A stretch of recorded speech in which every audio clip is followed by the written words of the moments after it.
should that roof have been secure, period? That building in particular has a sloped roof at its highest point. And so, there's a safety factor that would be considered there, that we wouldn't want to put somebody up on a sloped roof.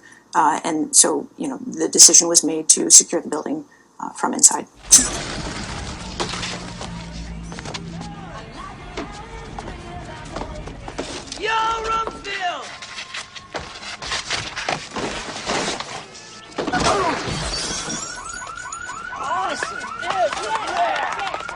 We've said it once, we've said it before, we've said it a million times. The truth shall always set you free. This time, let's get off my lawn. The mad ramblings of a Gen Xer. Oh, Kimberly, you explained it oh so well. The roof was slanted. No, I'm sorry. The roof was sloped. Luckily, the roof wasn't on fire because we wouldn't need any water. We would just let the motherfucker burn.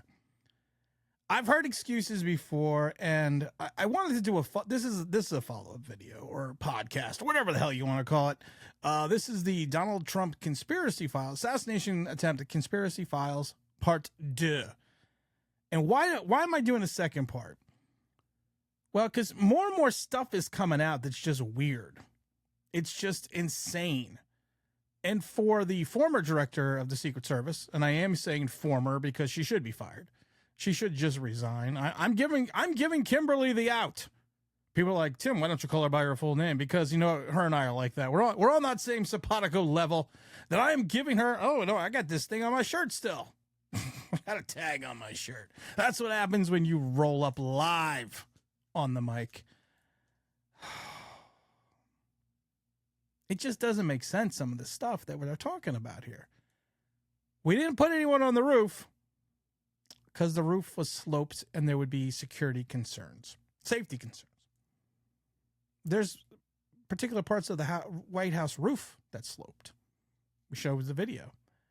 And we had a little funny video from the movie The Burbs with Tom Hanks, with the guy falling off the sloped roof, because it just seemed very apropos. Because evidently that's today's Secret Service. And we're going to get into that because there was a huge difference between the Secret Service detail that was there on Saturday and the one that was there with Trump on Monday at the RNC. We're going to play a game called Can You See What's Different? You can see it immediately. But it was a safety concern issue that we didn't secure a building or put a guy on the roof because of the fact that it was sloped, even though the slope looks a lot less from that building than it did from the roof that was the snipers who took out the gentleman were on at that point in time as well. But Kimberly's telling me it was the roof. I mean, okay, I can buy that. Sure, we're all gonna buy that. It was the roof. Safety concerns. It makes you pause for a minute. It makes you think.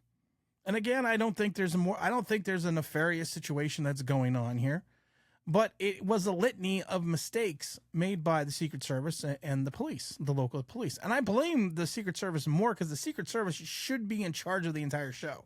You have a building that close to the stage with a direct line of sight of the president, our former president, soon to be president again, soon to be number 47. You have that direct line of sight, and you don't even station a guy up there. And it's like, hey, did anyone lock that door? Oh, no, he didn't. Or maybe he just climbed up. He went to Home Depot and bought a ladder, evidently, a couple days beforehand. I'm not joking. He bought a ladder. So that no one noticed this. The police didn't notice. Secret Service didn't notice. No one noticed this guy walking through the field with an AR-15 and a ladder. And then I love it because Kimberly goes on at one point in time. I'm not going to play the whole interview. She goes on at one point in time and says, well, someone did call this guy out to our attention, but we couldn't find him. Okay. And then I think what amazes me the most, that this building and the parking lot where he was perched on, the building he was perched on, the parking lot was used as a staging area for the local police. And there were local police officers in the building already. And nobody noticed this skinny white guy with a ladder and an AR-15 climbing the roof. You had multiple people point them out. You could see the videos. They're pointing this gentleman out, saying, hey, there's a guy on the roof. There's a guy on the roof. Now, if you can see the person from the roof, you have a shot, even on the ground.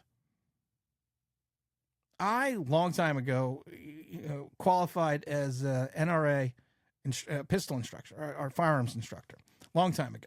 Real long. I'm old. I've always talked about that. But so I understand the fact that there are certain times where you may not have a clear field of fire, like the sniper did. But if you can see somebody, you can hit them with a firearm. Just plain and simple. So no one figured to take a shot from the, no one figured, hey, let's just take a shot from the ground here. No one decided what's the rules of engagement for the, that's still what we haven't heard from either. What were the rules of engagement for the Secret Service snipers?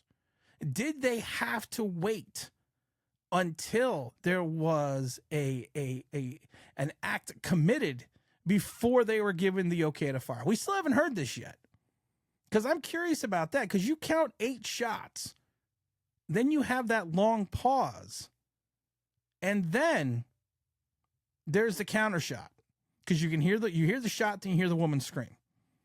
So he was able to get off 8 shots. Trump went down. I would say a good 4 or 5 seconds later, then there was the counter shot. And that took out the sniper. So what was the rules of engagement for the snipers? Kimberly ever going to tell us that? Now all of a sudden, Merrick Garland has to come out and say, RFK Jr., you know what? I know what we're going to do for RFK. We're going to give him a security detail. We're going to give him a Secret Service detail, even though his father and his uncle were both assassinated. We think now is a good time to do it. Well, it's a good time to do it now. What else could go wrong? We'll just give him some guys. So Trump makes his triumphant return to the RNC on Monday. And you can see him walking in. I'm playing the video right now. You can see him walking in. And there's something you have to notice. There's all like these gentlemen who are like 6'3", 6'4", surrounding the president. There's one thing missing out of this whole contingency that is coming around now protecting the president. I don't know what it is. I can't put my finger on it. Did all of a sudden the diversity, equity, and inclusion all of a sudden stop on Monday? Because you knew there was going to be a lot of press and a lot of cameras there, that you've now decided to have gentlemen protect the former president, soon to be president, by having them being tall enough to literally shield him if something happens? Interesting. And I find it hilarious still that we always talk about the young lady who couldn't holster her weapon. Can't holster the weapon. Can't holster the weapon. What? Not once, not twice, not thrice, but 4 times. And I love it because they now show another shot of her where all these guys have jumped on the president. And she's kind of like in the background hiding behind the guys. Okay, well, they don't need me. They're already on top of the president. They're already on top of Trump. They don't need me. I'm just going to stay right here. It's almost as good as the one that was more worried about Trump's hat and her sunglasses. But you know what? It's this cavalcade of failures that caused this situation. It's plain and simple. There's another video circulating that they're talking about that there was a young woman in the crowd that was signaling the sniper. And I love it. I'm not going to show the video because, again, like certain things I'm not going to give credence to. But she is at one point holding a sign. She is at another point yawning. And then when the shots are fired, she's at one point taking photographs.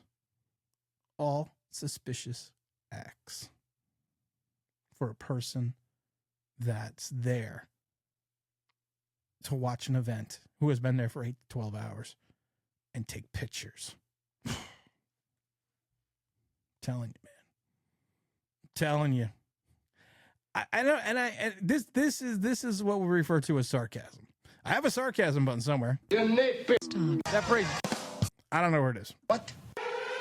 Wait. Are you a big? But that's he didn't think you get. I don't know where the sarcasm button is. We're not going to look for it because we have the professional soundboard, but we don't know how to fucking use it. There's a sarcasm button here somewhere. So that was sarcasm for those that do not know.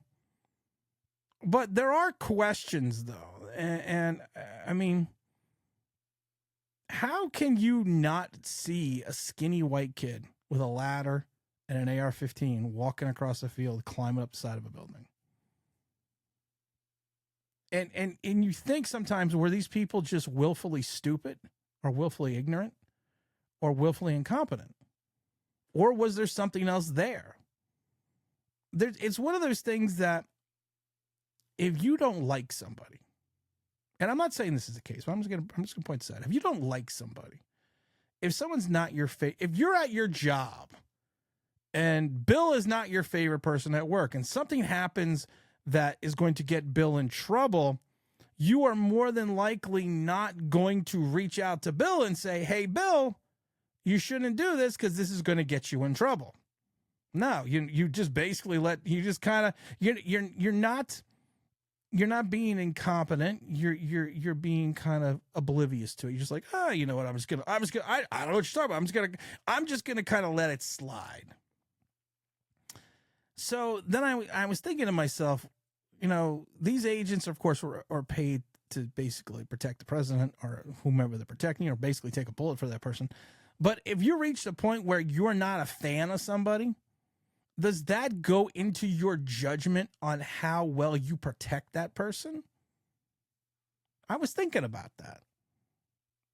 And there's so much rhetoric from the left about Trump, and I love it because it stopped for a day.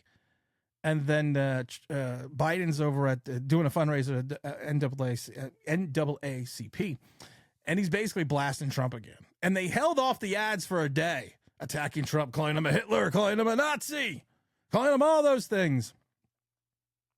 And you kind of hope so there would have been some civility, at least for, I'm going to take a drink of water. For those that are listening to this on the podcast, that's ASMR. You think there would be some civility for a little bit towards a gentleman that's almost got murdered, assassinated, former president on television, who happens to have a very large family, who is a human being. You would think there would be some civility for more than 24 hours. No. Mark Hamill. Mark Hamill, Star Wars fame. I peaked at 26. He is a winner. He is a winner. I'm not even gonna read the post, but he put this post on his Twitter account. We're gonna get the post up here. I'm gonna put it right there, and we're not even gonna read the post because you can read it for yourself. But Mark, you know what? I don't know if you're just bitter because after Star Wars you did Corvette Summer, and then basically fell off the map. And you never really had a career, and people like Harrison Ford went on to have a career. Billy D. Williams already had a career. Fuck, Chewbacca has even got a spot over at the show at Disney.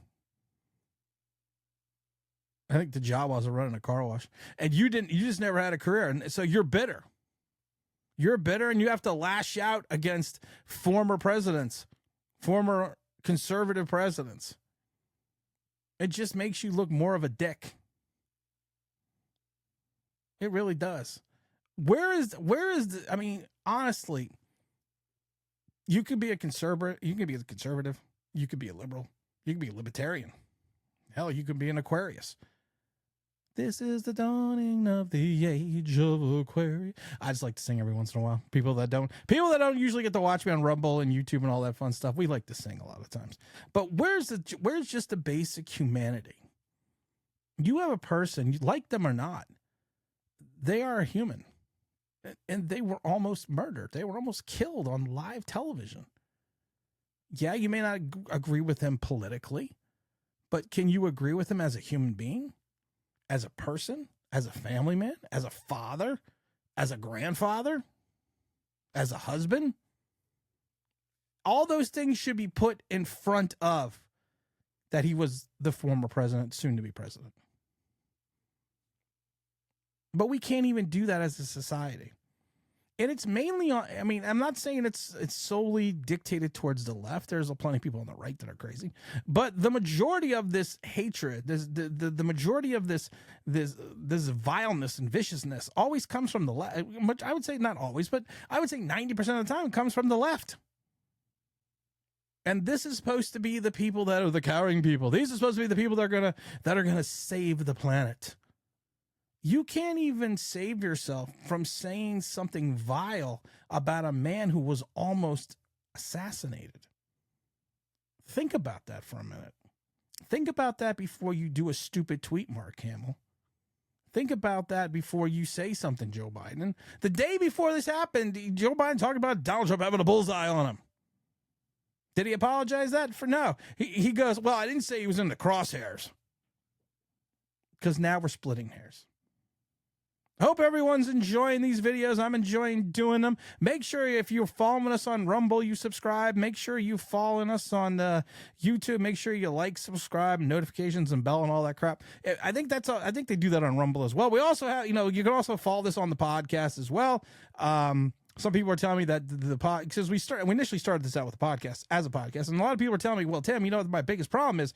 I don't get to see what you're talking about on the podcast now. Well, now you can go to Rumble or you can go to YouTube. Let's get off my lawn, the mad ramblings of a Gen Xer. And as always, the truth shall always set you free. This is Tim. Let's get off my lawn, the mad ramblings of a Gen Xer. And I'm out of here.